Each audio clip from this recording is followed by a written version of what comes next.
Queen calls crisis meeting with Charles and William over Meghan and Harry's future.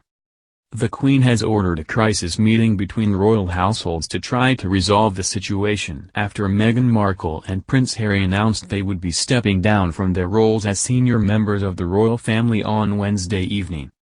The Duke and Duchess of Sussex made a stunning announcement on Wednesday evening as they said they would step back as senior members of the royal family. The Queen was not told prior to the statement from the Duke and Duchess of Sussex, and Buckingham Palace was reportedly left disappointed. The Queen has now ordered a crisis meeting with the royal households to resolve the situation, expected to take just days not weeks. Buckingham Palace said, "The Queen, the Prince of Wales and the Duke of Cambridge have directed their teams to work together at pace with governments and the Sussex household to find workable solutions. Expected to take days not weeks." The royal family will reportedly talk to multiple governments, which suggests US and Canadian officials may be involved, PA claims. It comes just a day after a statement from the Duke and Duchess of Sussex in which the pair announced they would step back as senior members of the royal family. The Duke and Duchess, who have only recently returned from a 6-week stay in Canada with 8-month-old son Archie, said in their statement, "After many months of reflection and internal discussions, we have chosen to make a transition this year in starting to carve out a progressive new role within this institution. We intend to step back as senior members of the royal family and work to become financially independent, while continuing to fully support Her Majesty the Queen." Shortly after the statement, Buckingham Palace said discussions with Harry and Meghan were at an early stage and that such complicated issues took time to work out. A statement read, "Discussions with the Duke and Duchess of Sussex are at an early stage. We understand their desire to take a different approach, but these are complicated issues that will take time to work through." Queen Elizabeth II, who has devoted her life to the public duty of monarchy since she became queen in 1952, and other senior members of the family felt hurt and disappointed by the move, a royal source said. The statement released by the Duke and Duchess of Sussex on Wednesday evening said the pair plan to balance our time between the United Kingdom and North America, where they will continue to honor our duty to the Queen, the Commonwealth and our patronages. It added, "This geographic balance will enable us to raise our son with an appreciation for the royal tradition into which he was born, while also providing our family with the space to focus on the next chapter, including the launch of our new charitable entity. We look forward to sharing the full details of this exciting next step in due course, as we continue to collaborate with Her Majesty the Queen, the Prince of Wales, the Duke of Cambridge and all relevant parties. Until then, please accept our deepest thanks for your continued support." The Duke and Duchess of Sussex reportedly ignored instructions from the Queen not to go public with their bombshell announcement, the Evening Standard newspaper reported.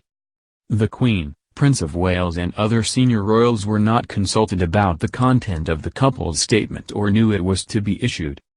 But, according to the Standard, Charles and the Duke of Cambridge only received the statement 10 minutes before it was released. Over the festive period, the newspaper claimed Charles told his son to come up with a thought-out plan for his wish to spend more time in Canada and America, and when he put forward a draft proposal, was told time was needed to consider its implications, particularly funding. The Queen agreed to Harry's request to meet when he returned from Canada, but the Duke was told his grandmother would not discuss his proposals before he had talked them through with his father. Despite the request not to make any announcements, the Sussexes published their statement on Wednesday evening. Prime Minister Boris Johnson's spokesman said the decision by the Duke and Duchess of Sussex was a matter for the royal household. Jessica Mulroney, a close friend of the Duchess of Sussex, posted a quote on Instagram about a strong woman facing a challenge. Following Harry and Meghan's bombshell statement on Wednesday evening, Mulroney shared a picture of a quote attributed to Gina Carey, which said, "A strong woman looks a challenge in the eye and gives it a wink." The Duke and Duchess of Sussex also plan to restrict the national press's access to their official engagements, at the same time as insisting they believe in a free and open media. In its media section, SussexRoyal.com, criticized Britain's royal correspondence and said it would no longer participate in the royal rota system which has been used by Buckingham Palace for decades. The National Union of Journalists, NUJ, has hit back at plans by the Duke and Duchess of Sussex to restrict the national press's access to their official engagements, branding it completely unacceptable. A YouGov poll has found 45% of the British public support the Sussexes' decision to step back as senior royals, but 63% say their funding from the Prince of Wales's Duchy of Cornwall should stop. More than a quarter, 26%, oppose Harry and Meghan's decision. Almost half, 49%, of Britons think that the couple's decision will not damage the royal family, while nearly a third, 32%, think it will. The decision from the Duke and Duchess of Sussex comes after the pair spoke about their struggles with royal life during ITV documentary Harry and Meghan, An African Journey, which aired in October. In the show, Meghan opened up on her time since joining the royal family and said she was existing, not living. Prince Harry also admitted he and his brother, Prince William, are on different paths but will always be brothers. The pair have spoken about wanting privacy for their son, Archie Harrison, who was born in May.